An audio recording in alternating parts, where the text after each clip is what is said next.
ایک ویران سا راستہ جا رہا ہے اور یہ ویران سا راستہ اس جگہ جا رہا ہے جہاں پر 10,000 دماغ. اگر آپ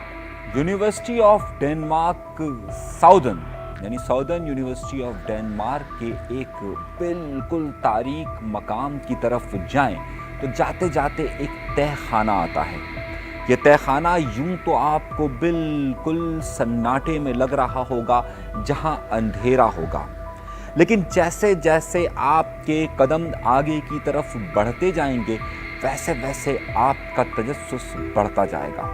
اور پھر جب آپ اس تہہ خانے کا دروازہ کھولیں گے تو آپ حیرت زدہ رہ جائیں گے. ایک چھوٹے سے کمرے کے اندر آپ کو 10,000 بالٹیاں نظر آئیں گی، چھوٹی چھوٹی، اور ان 10,000 بالٹیوں کے اندر ہر بالٹی کے اندر ایک دماغ رکھا ہوا ہے. یعنی کہ یہاں پر قریباً کوئی 10,000 کے قریب دماغ موجود ہیں کہ جنہیں سیو کیا گیا ہے. اب سوال یہ اٹھتا ہے کہ آخر ان 10,000 دماغوں کو یہاں پر محفوظ کیوں کیا گیا ہے، اور اس کی قانونی حیثیت کیا ہے، اور کیا ہو رہا ہے ان 10,000 دماغوں کے ساتھ.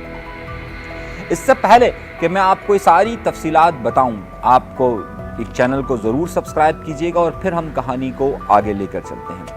یہ 1945 کی بات ہے، 1945 میں جب جنگ عظیم دوم یعنی ورلڈ وار 2 ختم ہوئی تو اس کے بعد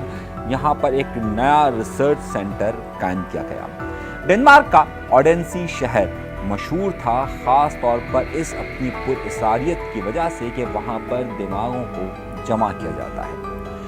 پہلے کسی زمانے میں دماغ کے مریض کو علیحدہ کر دیا جاتا تھا، اور دماغ کے مریض یعنی کہ جو کہ مختلف امراض سے مبتلا ہوتے تھے، چاہے وہ پاگل پن کا شکار ہو، چاہے وہ ڈیمنشیا کے شکار ہوں، چاہے وہ ڈپریشن کا شکار ہو، تو عام طور پر پوری دنیا کے اندر یہ سمجھا جاتا تھا کہ ان کے اوپر کوئی جن آ گیا، کوئی بھوت آ گیا، اور ایسے مریضوں کو اٹھا کر کسی ایسے سینٹر کی طرف منتقل کر دیا جاتا تھا جہاں پر وہ علیحدہ زندگی گزار سکے، کیونکہ ان کا ایک عمومی خیال یہ تھا کہ یہ لوگ کبھی بھی درست طور پر نہیں سوچ سکتے اور یہ کبھی بھی درست نہیں ہو سکتے.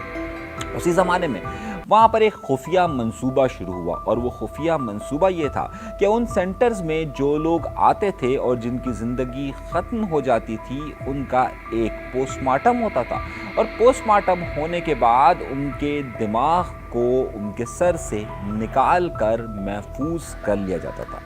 یہ سارا کا سارا کام اوڈینسی شہر کے اندر ہو رہا تھا، جہاں پر نفسیات کے بہت سارے ہاسپٹلز قائم تھے اور جہاں پر نفسیات کے حوالے سے کافی کام کیا جا رہا تھا. اب سوال یہ تھا کہ ان دماغوں کو محفوظ کس طریقے سے کیا جا رہا تھا. سن 1945 یعنی کہ 1945 سے لے کر 1982 تک تقریباً کوئی 40 سال تک یہاں پر اس طریقے کا آپریشن کیا جاتا تھا.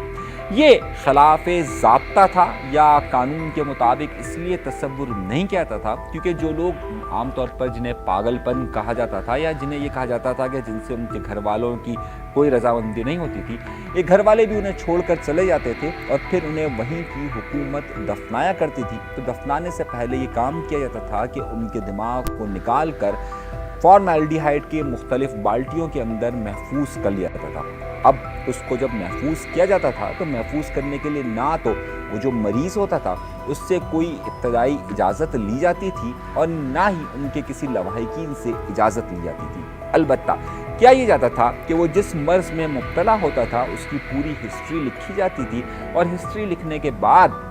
یعنی کہ اس کے ساتھ کیا کیا مرض ہوتے رہے، وہ کہاں پیدا ہوا، کس طریقے سے وہ اس مرض میں مبتلا ہوا، وہ ساری لکھنے کے بعد اس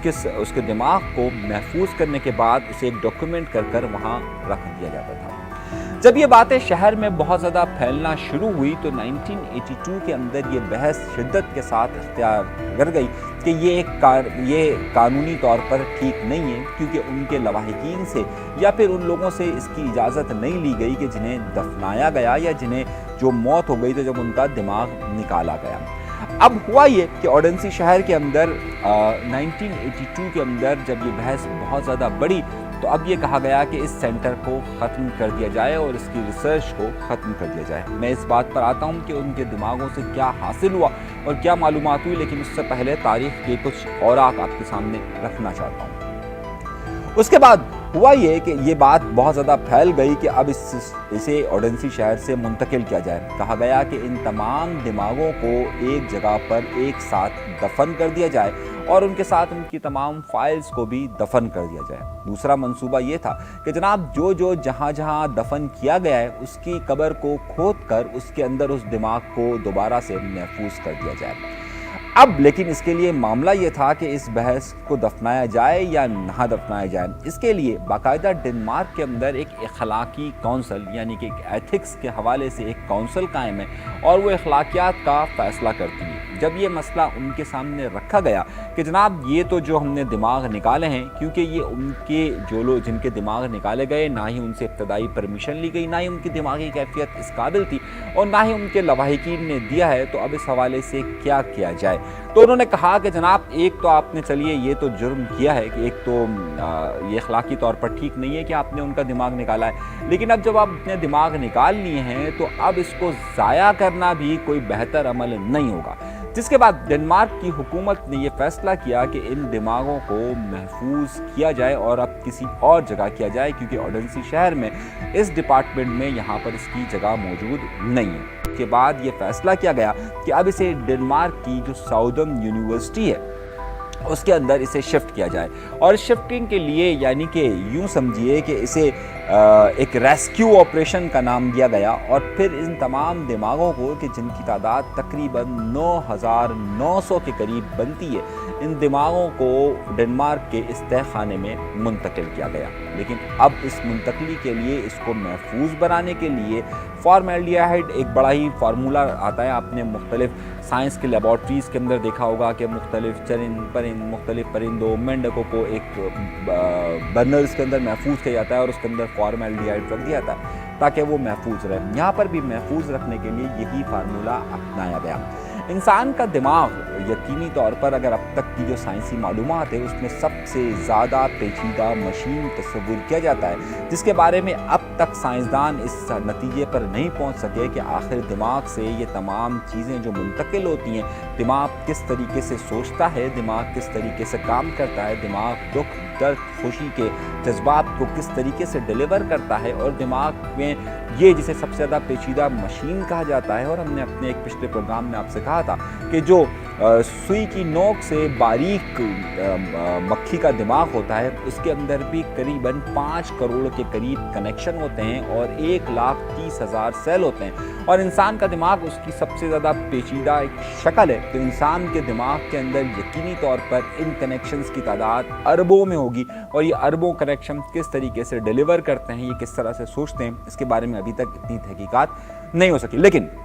مسئلہ یہ ہے کہ ظاہر دماغ کے بہت سارے امراض ہوتے ہیں، جیسے ڈیمنشیا ہے، جیسے ڈپریشن ہے، جیسے فرسٹریشن ہے، ایسے بہت سارے مسائل دماغ کے ساتھ ہوتے ہیں۔ اب سوال یہ بنتا ہے کہ ان 10,000 دماغوں سے کیا حاصل کیا جا چکا اور کیا حاصل کیا جا رہا ہے، اور آخر ان 10,000 دماغوں کی حیثیت سائنس کی نظر میں کیا ہوگی اور کس طریقے سے ہوگی۔ آئیے ایک ایک کر کے ان تمام باتوں کا جواب ڈھونڈنے کی کوشش کرتے ہیں۔ اب تک دماغ کے متعلق اتنی زیادہ ریسرچ نہیں ہو سکی، نہ ہی اتنی تحقیقات میں آگے کی طرف بڑھا جا چکا ہے۔ اس کی سب سے بڑی وجہ یہ ہے کہ عام طور پر کمپنیاں یا جو بڑی کمپنیاں اس میں فنڈنگز کرتی ہیں، وہ دماغ کے مختلف امراض کی دوائیاں بنانے کے لیے تو اس پر ریسرچ پر پیسہ لگاتی ہے، لیکن دماغ کے فنکشنز اور دماغ کی مزید پیچیدگی کو جانچنے کے لیے اتنی زیادہ ریسرچ اور اتنی زیادہ انویسٹمنٹ نہیں کی جاتی ہے۔ اب ان 10,000 دماغوں کا بہت بڑا مواد موجود ہے کہ جس کی بنیاد پر ان کے حالات زندگی سے اس پر مختلف تجربات کیے جا سکتے ہیں اور ان دماغ کی پیچیدگیوں کو سمجھنے میں مدد مل سکتی ہے۔ لیکن اب تک کی معلومات کے مطابق یہ ریسرچ اور یہ جو سارا ڈیٹا ہے، یہ تمام معلومات عام آدمی بھی پوری دنیا کے اندر حاصل کر سکتا ہے اور باقاعدہ اس کے لیے درخواست کر سکتا ہے۔ اب بہت سارے امراض ایسے ہیں کہ جس کی پیچیدگیوں کو جاننے کے لیے آپ کو 6-7 مثال کے طور پر